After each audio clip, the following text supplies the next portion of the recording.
Happy birthday, cuz. Happy birthday.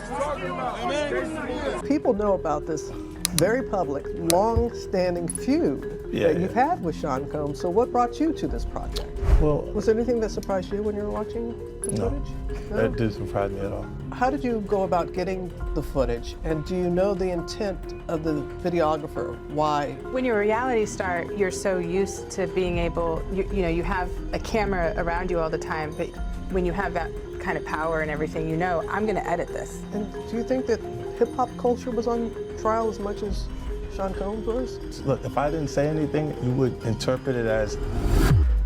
Joe Rogan has now reacted to the footage, and the internet is going back through it frame by frame. Some viewers believe it shows exactly why Meek allegedly left that night looking shaken. And with major names weighing in, the spotlight is back on what really happened. If you followed the Diddy saga, you know the controversy didn't stop with his arrest or sentencing. Once his empire started falling apart, attention quickly turned to the people who had been close to him. That's why Meek Mill's name keeps resurfacing. His past connection with Diddy has been discussed for years, but old footage is now being viewed through a completely different lens. One freestyle clip especially has people talking. Meek is rapping while Diddy watches closely, and viewers have been debating whether his reaction meant something more, or whether the internet is simply reading too much into it. Either way, the footage is back in the spotlight, and now that Joe Rogan has reacted, the conversation around Meek and Diddy just got louder.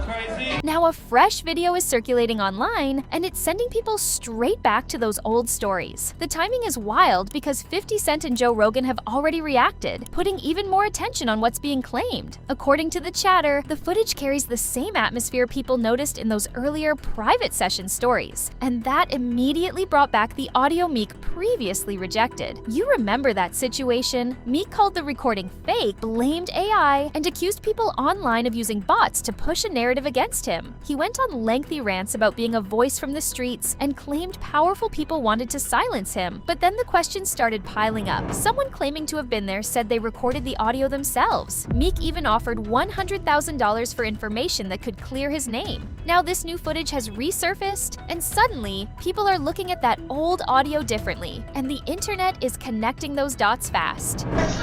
What? Yo, wait a minute.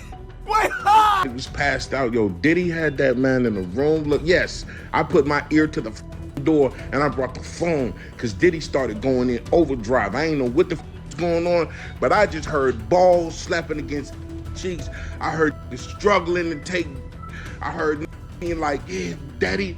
Like when he started all that daddy this and daddy that, and then I heard some hollering and struggling. Like, yeah, I kept the phone there and I recorded all this. Because I was like... It all reportedly traces back to that Vegas birthday celebration Diddy threw for Meek, and the timing was anything but random. It happened 3 days after his actual birthday, right around a major fight weekend when the city was packed with celebrities and big names. Diddy allegedly rented a Parisian-style mansion for more than $25,000 and kept Meek beside him throughout the night. Matching outfits, coordinated appearances, the whole setup made it look like Diddy wanted everyone to know Meek was part of his inner circle. But according to the stories circulating online, the atmosphere inside the mansion reportedly changed as the night went on. By around 3 a.m., the property was left in serious disarray, with broken bottles, stained bedding, and other unexplained signs of what had happened inside. Then Meek reportedly left. He looked shaken and may have been injured, fueling even more speculation about what happened after the cameras stopped rolling. To this day, though, those claims remain allegations.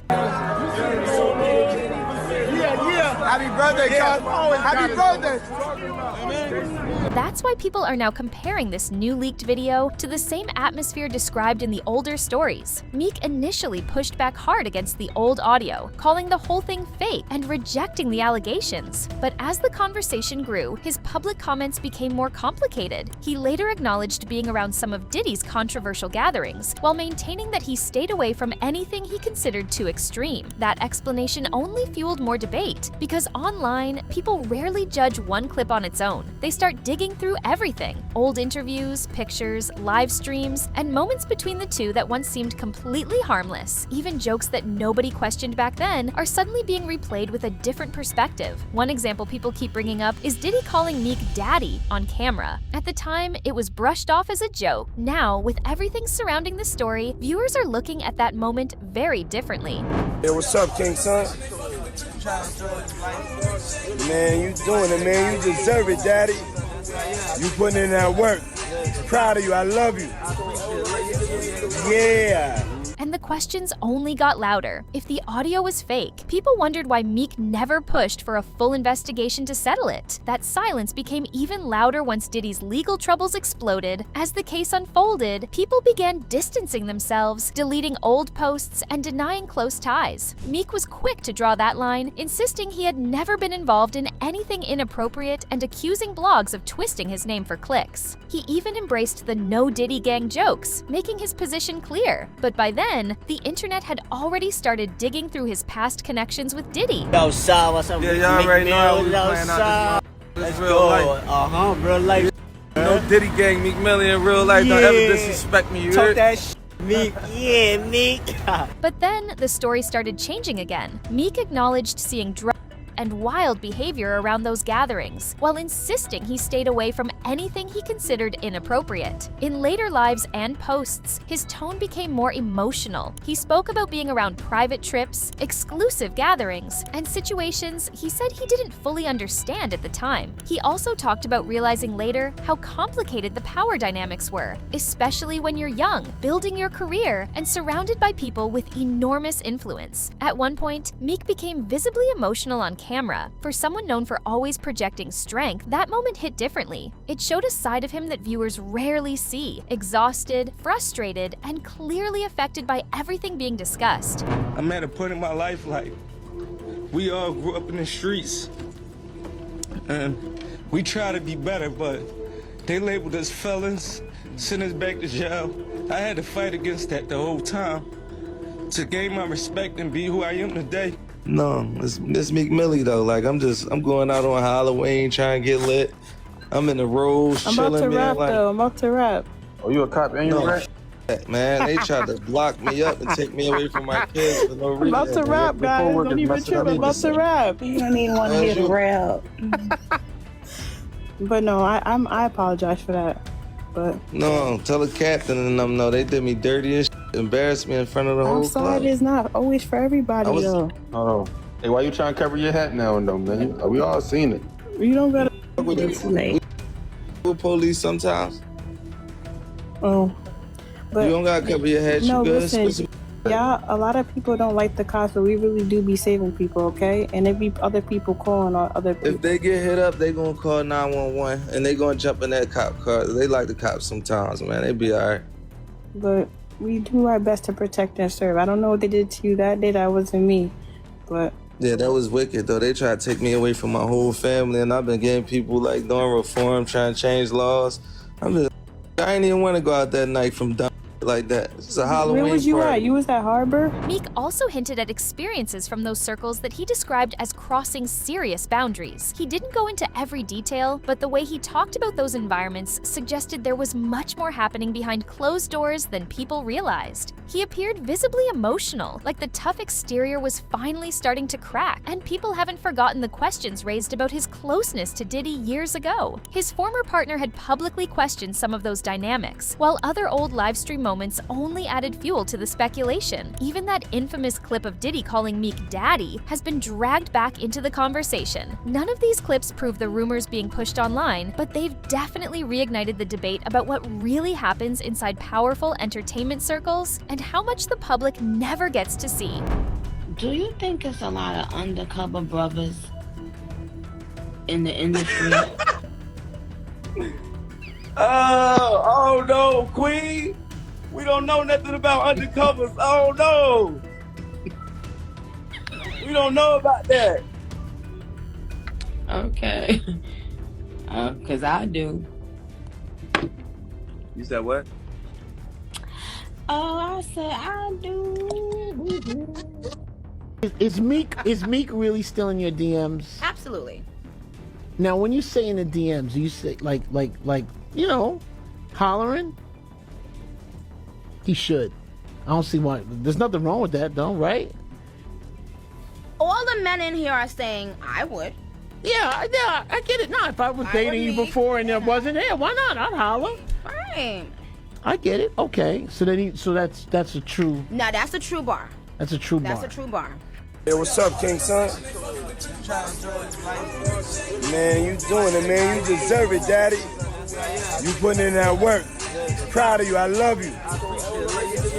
Yeah. Now, let's get back to 50. You already know he's been going at Diddy for years, trolling him, dropping memes, and turning the entire situation into one long-running spectacle. So when Diddy's legal troubles exploded, 50 was already waiting with another round of shots. He also fueled attention around allegations involving Diddy and Daphne Joy, posting clips and captions that sent social media into a frenzy. Claims about private gatherings, baby oil, and alleged transactional relationships quickly became part of the online conversation. 50 leaned into all of it, using cryptic posts and jokes that had people dissecting every word for hidden meaning. Even that infamous Ernie post had social media trying to decode exactly what he was hinting at. And knowing 50, the question became simple. Was he just trolling, or did he know something the rest of the internet didn't? Well, you start having with Jane Doe, and then Diddy actually joined in the first time? Yeah, he joined in the first time because that's what she requested. She said she wanted 2 guys, so we was pretty much swapping out. He hit from the back, I get, swap, you know. So yeah, that's what she asked for and that's what she got. But that was only the first time. We only did that once. So he never joined in after that? We'd swap sometimes though. Like we'd be in the same room and like he'd hit for a little bit, and then I do my thing, but like. He would only like be in and he'd be in and out quick. Pound it real quick and then be out.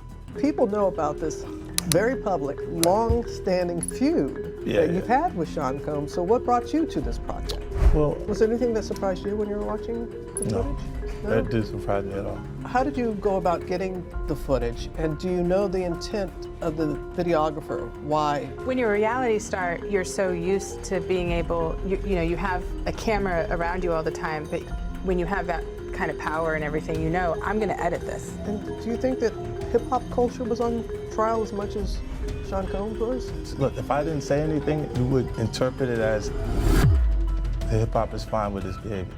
Consensual. That was a word that the man next to me said today during the Jane Doe's testimony. Now remember, this is day 1 of the Jane Doe's testimony and the prosecution is setting the stage. Right now, all we know is that she was in love with Diddy, so in love with him, in a lustful relationship full of ecstasy. Now, the same 50 Cent is reacting to this new Diddy and Meek Mill video. He locked in quick, and the way he is moving makes it clear he sees the pattern. Same circles, pressure, and alleged violations behind closed doors. Then there's Joe Rogan jumping in too. And trust the online community, they've been loud. One user didn't hold back, saying, Daphne Joy, when 50 called her a sex worker, he knew more than what we realized. But 50, she is the mother of your child. So what does that say about you? Yet another continues on. The Meek leaked video, bro. I thought the same. It sounds like he's saying stop and not really liking it. Now the spotlight is on you. If more recordings or evidence ever surface from those private gatherings, how many other big names could end up answering questions too? Was this one moment that changed Meek forever, or just another piece of a much bigger story? And if those environments really affected him, how much did they change the person we see today? What do you think? Drop your take in the comments. And if you're here for the unfiltered stories, don't just scroll, hit like, subscribe, and stay locked in, because the next jaw dropper is already loading.